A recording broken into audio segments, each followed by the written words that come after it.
in my life as a criminology student. Ay. So, karon no gihagad mo ko nilaglaag-laag. Yang laag mi diri sa diri sa museum. Kita nga maulawan nga vlogger. Di ta mag kay maulawon man karon kay ingon ko sa ila nga pili mo na ako videohan pa sulod ha.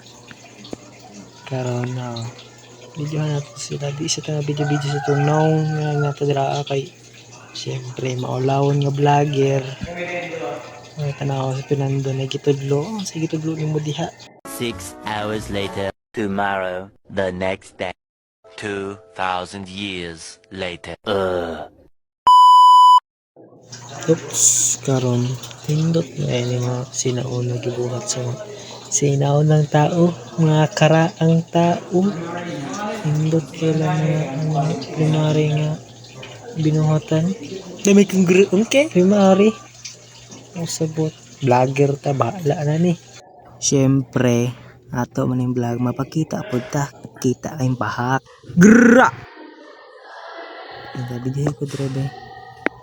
Okay, para sa itong vlog. Para sa itong vlog. Tama na ang pagpapanggap. Di ka vlogger. Mantapadungan. Itanaw na ito ni Diriha kay mga antik-antik man ni. Kanindot sa antik. Awa, mawala na niya. Pwede na makuha.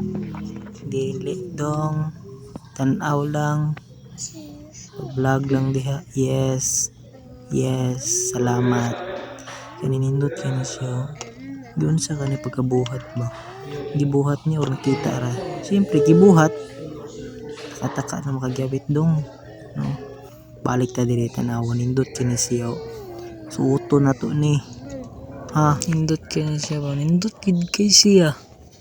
Ginahan ko sila mga style nga binuhatan sa una. Sorry ha, mua. Karon, gaman na siya buhatan eh. Nindot ka. Puro pasakay. Lahi rajud ba sa butuan nun. Nindot ka na siya style. So karon, maura gid na akong video kay di man kita pure nga vlogger. Maoran ni. Sorry, mua. Thank you. Salamat sa pagtanaw. Ayaw kalimot, subscribe, follow and share. Mwah.